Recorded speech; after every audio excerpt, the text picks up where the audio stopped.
دین vibes, دین کی آواز۔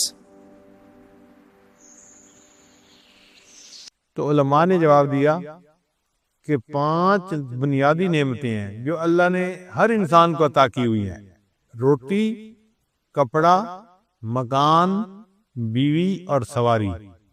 یہ کتنی نعمتیں بنی؟ 5 نعمتیں: روٹی، کپڑا، مکان، بیوی اور سواری۔ اور قرآن مجید میں اللہ تعالیٰ بنی اسرائیل والوں کو فرماتے ہیں وَجَعَلَكُمْ مُلُوكًا، اے بنی اسرائیل والو ہم نے تو تمہیں بادشاہ بنایا۔ تو مفسرین نے لکھا ہے جس بندے کو 5 نعمتیں مل جائیں وہ بادشاہوں جیسی زندگی گزارتا ہے۔ روٹی، کپڑا، مکان، بیوی اور سواری۔ جس بندے کو یہ 5 نعمتیں مل جائیں اس کی زندگی شاہانہ زندگی ہوتی ہے۔ اور یہ نعمتیں آج کے دور میں تو اکثر لوگوں کو حاصل ہیں۔ ہر بندے کو اللہ نے روٹی دی، کپڑا دیا، مکان دیا، بیوی دی اور سواری بھی دی۔ یہ الگ بات کہ کسی کو گاڑی ملی، کسی کو موٹر سائیکل ملا، سواری تو ملی ہے نا۔ پہلے زمانے میں کسی کو اونٹ ملتا تھا، کسی کو گھوڑا، کسی کو گدھا، سواری کہلاتی تھی۔ آج کے دور میں بھی سواری ملی ہے، کون سی؟ گاڑی کی ہو یا سائیکل موٹر کی ہو، سواری تو اللہ نے دی ہوئی ہے نا۔ تو جس بندے کو یہ 5 نعمتیں مل جائیں اللہ نے اپنی ساری نعمتیں گویا اس کو عطا فرما دی۔ وہ خوش نصیب انسان ہے، وہ بادشاہوں کی زندگی گزارنے والا بندہ ہے۔ تو اللہ نے 5 نمازیں اس لیے فرض کی، میرے بندو تم 5 نمازیں پڑھو گے تو گویا یہ جو زندگی کی 5 بنیادی نعمتیں ہیں تم ان کا شکر ادا کرنے والے بن جاؤ گے، میں تمہیں اپنے شکر گزار بندوں میں شامل کر لوں گا۔ بعض علماء نے کہا کہ نہیں، انسان کی زندگی میں 5 حواس ہیں جن کو حواس خمسہ کہتے ہیں، ان کی مدد سے ہم زندگی گزارتے ہیں۔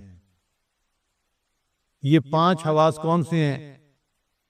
دیکھنا، سننا، چکھنا، چھونا اور سونگھنا۔ 5 حواس ہیں۔ ہم ان حواس سے کسی بھی چیز کے بارے میں معلوم کر سکتے ہیں کہ یہ کیسی ہے۔ تو یہ 5 حواس اللہ نے ہر انسان کو عطا فرمائے جن کی وجہ سے زندگی اچھی گزرتی ہے۔ آپ بتائیں اگر کسی کو آنکھیں نہ ملیں تو زندگی کا کوئی مزہ رہ جاتا ہے؟ یا کسی بندے کو سننے کی نعمت نہ ملے تو زندگی کا کیا مزہ؟ یا کسی بندے کو سونگھنے کی نعمت نہ ملے تو زندگی کا کیا مزہ؟ یا کسی بندے کو ذائقہ ہی نہیں ہے، جو کھا رہا ہے سب ایک جیسی چیز ہے، تو زندگی کا کیا مزہ؟ تو زندگی کا مزہ ان 5 حواس کے ساتھ آتا ہے۔ بات سمجھ آ گئی؟ اللہ نے فرمایا میرے بندو جو 5 نمازیں ادا کرے گا وہ گویا ان تمام حواس کی نعمتوں کا شکر ادا کرنے والا ہے، میں اس کو اپنی شکر گزار بندوں میں شامل کر لوں۔ بعض علماء نے ایک جواب اور دیا، وہ کہتے ہیں کہ 5 مصیبتیں ایسی ہیں جن میں سے ہر بندے کو گزرنا پڑے گا: موت، قبر، حشر، میزان اور پل صراط۔ ان مراحل میں سے ہر بندے کو گزرنا پڑے گا۔ کوئی ایسا نہیں کہ جو کہے کہ نہیں مجھے فلاں مرحلے میں سے نہیں گزرنا پڑے گا۔ بات سمجھ گئے نا؟ موت، قبر، حشر، میزان اور پل صراط۔ اللہ نے 5 نمازیں فرض فرمائیں، میرے بندو اگر تم 5 نمازیں پابندی سے پڑھو گے میں تمہیں ان 5 مراحل میں آسانی کے ساتھ پار کر دوں گا۔ اس لیے اللہ نے 5 نمازیں فرض فرمائی۔ اب ایک سوال اور پیدا ہوتا ہے کہ نماز میں رکعتیں ہیں 2، 3 اور 4، تو 2، 3 اور 4 رکعتیں کیوں ہیں؟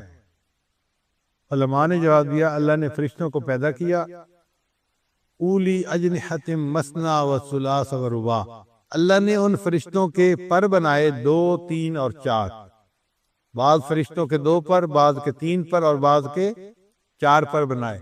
اللہ نے امت کو نماز کی 2، 3 اور 4 رکعتیں عطا فرمائیں۔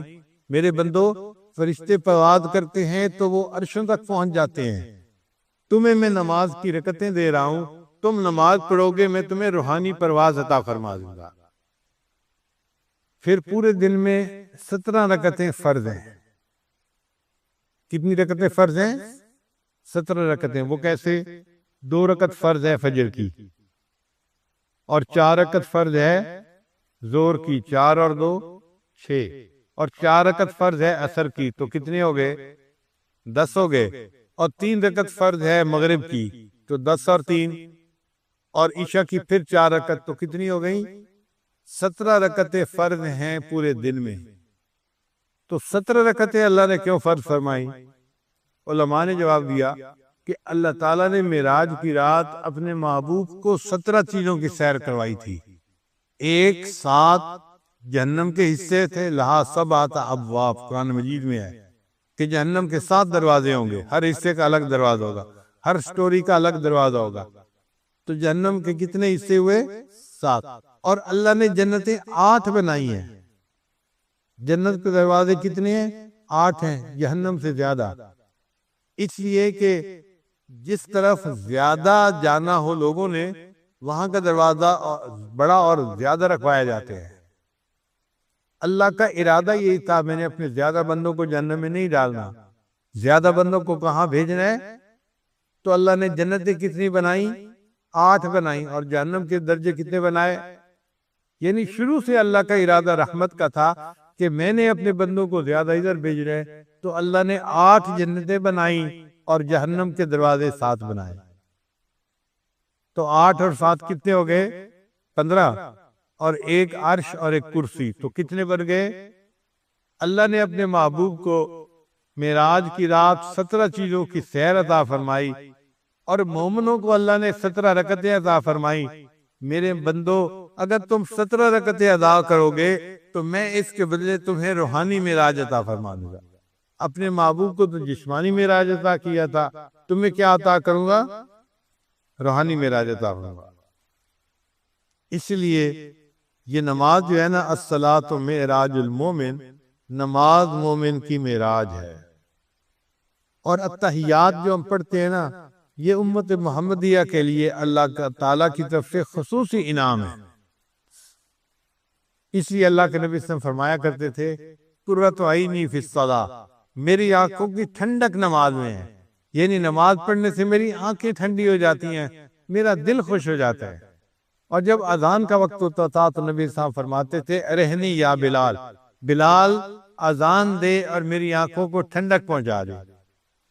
تو جو بندہ نماز کو پابندی کے ساتھ خشوع اور خضوع سے پڑھتا ہے، اس کو گویا ایک دن میں 5 مرتبہ روحانی طور پر اللہ کا دیدار نصیب ہوتا ہے، دل کی آنکھ سے، ظاہر کی آنکھ سے نہیں۔ کس آنکھ سے؟ دل کی۔ ظاہر کی آنکھ سے تو ہمیں جنت میں اللہ کا دیدار ہوگا، دنیا میں ہمیں دل کی آنکھ سے دیدار ہوتا ہے۔ اب ہمارے دلی بھی نابینا ہوتے ہیں، تو ہم اللہ کا دیدار کیا کریں؟ اللہ نے تو فرما دیا کہ تم اپنے رب کی عبادت ایسے کرو، ان تعبد اللہ کأنک تراہ فإن لم تکن تراہ فإنہ یراک۔ اللہ کی عبادت ایسے کرو جیسے تم اللہ کو آنکھوں سے دیکھ رہے ہو۔ اگر یہ درجہ حاصل نہیں تو ایسے کر لو جیسے اللہ تمہیں دیکھ رہا ہے۔